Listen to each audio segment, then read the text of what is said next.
올 때는 강정 해안 쪽으로 갔어요. 주로 강정 포구 쪽으로 가서 이렇게 찾아봤는데 요즘은 그쪽으로 가기가 싫대, 이상하게. 근데 가면 좀 마음이 좀 짠하고 아픔이 있어요. 그래서 요즘 방향을 좀 바꿨어요. 이쪽 법한 포구 쪽으로. 근데 그쪽으로 이렇게 가는데 아마 그런 마음이 들어요. 사람이란 게 내가 의식하지 않아도 기본적으로 가지고 있는 마음이 아름다운 것을 보고 싶어 하고 또 좋은 것을 보고 싶어 하고 또 말을 또 좋게 하고 싶어 하고 이런 것들이 있는가 봐요. 그러니까 뭔가 파괴되고 부서진 모습을 봤을 때 내가 의식하지 않아도 내 몸이 먼저 그것을 반응을 보이는구나라는 생각을 요즘 이렇게 이제 해보기도 합니다. 사실 신부들도 칭찬만 하고 싶고 좋은 말만 하고 싶은데 이게 한 번씩 우리 각하님 여기 요걸 좀 하고 나면은 사실 신부도 좀 마음이 좀 언짢아요. 사실은 꼭 뭐 내가 왜 그렇게 했을까 그런 언짢은 마음이 있기도 한데 사실은 사실을 이야기하는 거잖아요. 네. 덧붙여가지고 뭐 과장돼서 이야기한 것이 아니라 사실을 이야기하기 때문에 근데 칭찬을 해주고 싶어도 칭찬해줄 게 별로 없어요. 눈매가 좀 잘생겼는가? 잘은 모르겠지만은 아무튼 좀 그런 이제 생각들을 좀 하고 있습니다. 오늘 복음의 이렇게 내용을 가만히 보면은 극단적으로 나누어진 두 세력들이 있죠. 오늘 예수님께서는 수석사제들과 백성의 원로들 이런 분들에게 또 이야기하고 계시고 또 이 반대편에 서 있는 분들이 세리와 창녀 이런 분들이죠. 사실 예수님께서 이렇게 자주 싸우실 때 복음을 가보면은 바리사이나 뭐 율법학자들 수석사제들 이런 분들하고 자주 싸움을 하시죠. 근데 그들이 가지고 있는 것은 어떤 기득권이라는 것이 있는 것입니다. 소위 말해서 하느님을 잘 안다고 스스로 생각하는 자들 그런 사람들이죠. 내가 하느님을 잘 알아. 하느님을 율법을 통해서 잘 알고 어떤 법률을 통해서 내가 또 사제이기 때문에 또 이러기 때문에 내가 하느님을 잘 알아 라고 생각하는 그런 사람들에게 일침을 가하는 모습들이 이렇게 보여지기도 합니다. 우리나라에도 그런 분들이 있죠. 하느님을 잘 안다고 했던 분들이 지금 우리나라를 지금 거의 좌지우지하고 있어요. 사실 뭐 최근에 적십자장 그분도 보니까 우리 그 여사님하고 성경 공부를 같이 했던 분이더만 보니까 네. 성경 공부를 같이 해가지고 그 여사님을 또 이렇게 적십자하고 전혀 상관이 없는데 적십자는 어떤 상황이 벌어지더라도 자기가 그 아무리 그 이념적으로 북한을 싫어하더라도 그곳에 도움을 줘야 될 것이 적십자가 해야 될 일인데 그거는 전혀 상관없는 사람을 갖다가 성경 공부 좀 같이 했다고 적십자가 해당을 시켜놓은 그런 사건들이거든요. 우리 또 장로님께서는 서울시를 하느님께 바친다 그랬잖아요. 서울시가 자기 건가? 자기 것도 아닌데 자기가 꼭 하느님을 잘 알기 때문에 이걸 바치면은 꼭 뭐 구원받을 것 같은 그런 마음이 있었는가 봐요. 아무튼 이런 사람들 소위 하느님을 잘 알고 있다라고 생각되는 그런 사람들에 의해서 행해지는 정치나 행동들이 지금 우리나라에서 이루어지고 있는 것이죠. 사실 뭐 저도 좀 반성을 좀 합니다. 뭐 그런 일에 있어서는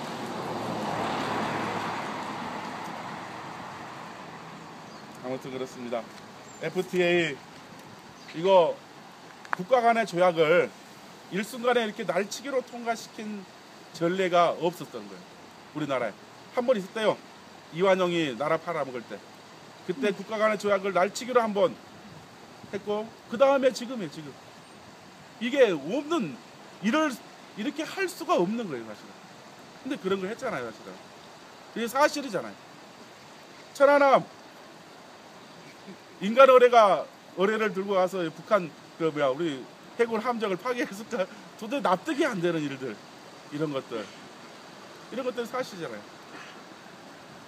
디도스 공격 이거 또 덮으려고 하고 있잖아요. 그리 큰 사건을 갖다가 운전기사 한 명 죄를 뒤집어씌워가지고 넘기려 하잖아요. 또 최근에 보니까 어제 이상득 의원 그 양반 이제 저축은행과 관련돼서 지금 보좌관을 지금 잡아놨어요. 4억을 받아먹었다는데 이거 저축은행이 이게 비리 엄청나게 큽니다. 이거 지금 속에 굉장히 엄청 큰 덩어리가 있어요.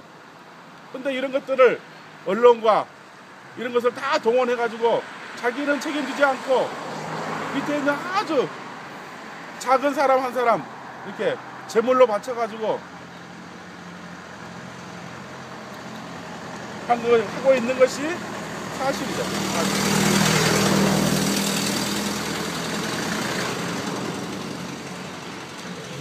바리사이나 불법학자들 이런 사람들은 자신들의 기득권을 포기하려고 하지 않죠. 밑으로 내려오려고 하지 않는 그런 근성을 가지고 있는 사람들입니다. 어떻게 해서든 자기가 가지고 있는 그런 지위를 어떤 수단과 방법을 가리지 않고 유지하려고 하는 것이죠. FTA가 바로 어떤 그런 것입니다. 서민들을 위한 하느님을 잘 안다고 하는 사람들이 백성을 위해서 하는 행동이 아니라 있는 사람들을 위해서 하는 행동이 바로 그런 것이죠. FTA를 가만히 이렇게 봤어요. 미국 해군기지와 뭔 관계가 있을까 이렇게 살펴보니까 사실 한미 FTA가 한국하고 미국이란 나라끼리 맺은 조약이 아닌 것 같아요. 느낌이 보니까. 뭐냐면은 다국적 기업들과 한국이란 나라가 맺은 거예요. 이게 다국적 기업들과. 그래서 지금 FTA가 지금 한국되고 TPP라고 또 있어요. TPP. 이렇게 WTO는 가자간 전 세계가 이렇게 무역하는 기구인데 TPP는 미국이 중심이 돼가지고 환태평양 지역에 있는 나라들과 교역을 하는 거예요. 이것이 어떤 의미가 있을까 가만히 보니까 다국적 기업들이 이렇게 아시아나 중국을 진출하기 위해서 미국이란 거대한 나라가 해군 함정 이것을 딱 중국 앞에 배치를 시켜놓고 위협을 주는 거죠. 이런 형태인 것 같아 보니까요. 이게 중국의 어떤 아시아에 문을 열어라. 기업들이 들어갈 수 있게. 대신 우리나라가 미국이란 나라가 군함을 놓고 딱 요구를 하는 거죠. 옛날에 신미양요나 이런 거 있을 때 그랬잖아요. 인천에 배를 딱 대놓고 군함으로 위협을 주면서 문을 개방해라 라고 했던 것이 지금과 거의 흡사한 이런 모습이지 않는가 싶기도 합니다. 생각을 바꿔라 라고 오늘 예수님께서 말씀하시네요. 생각을 바꿔라. 생각을 바꾸기가 쉽지 않죠? 참 어려운 거예요. 이것만 되면은 득도를 할 수 있을 것 같은데 이게 참 어려운 거예요. 이게 이런 현상이 일어나대요. 사람이 돈을 가지고 써야 되는데 지금은 돈이 사람을 가지고 불입을 드마 보니까요. 이게 주인이 낸데 내가 주인이에요. 내가 돈을 쓰는 사람이고 돈을 가지고 뭘 해야 되는데 요즘은 돈이 나를 갖다가 움직여버리는 이런 아주 거꾸로 바뀌어져 있는 이 세상에 우리가 살고 있다는 거죠. 어제 충격적인 뉴스를 들었어요. 고등학교 3학년을 수능을 보고 난 다음에 대학을 가잖아요. 대학을 가려고 하는데 등록금이 없어요. 미대 같은 경우는 1,000만 원이 넘는데요. 그러니까 바로 어디로 가냐면은 이게 수능 끝나고 이 학생들이 몸을 팔러 가는 거예요. 그래서 등록금을 마련한다고. 학기를 다니고 있는 학생들도 중간에 학기를 포기하고 뭐 키스방인가 이런 데 가가지고 그런 행위를 하면서 등록금 벌어가지고 다시 학교를 다닌다는 거예요. 이게 이런 현상이 어제 뉴스를 통해서 나왔어요. 이게 돈 앞에 우리가 지금 자본 앞에 굴욕적인 삶을 인간이 살고 있는 것이죠. 사실 우리 시대가 지금 생각을 좀 바꿔야 될 때다. 누가 주인이야? 라고 물어봐야 될 그런 때가 지금 우리 시대이지 않는가. 다시 한번 되물어보기도 하고 다시 한번 내 자신을 살펴보기도 합니다. 사실 통장에 이게 생활비가 좀 이렇게 저축되어 있으면은 기분이 좀 뿌듯하기는 하대요. 막 하기는 하는데 돈이라는 게 그런 유혹이 있는가 봐요. 그래서 그것에 우리가 생각을 좀 바꿔야 될 필요성도 우리 시대에 좀 절실하지 않는가 이런 생각을 해봅니다. 아멘. 아멘.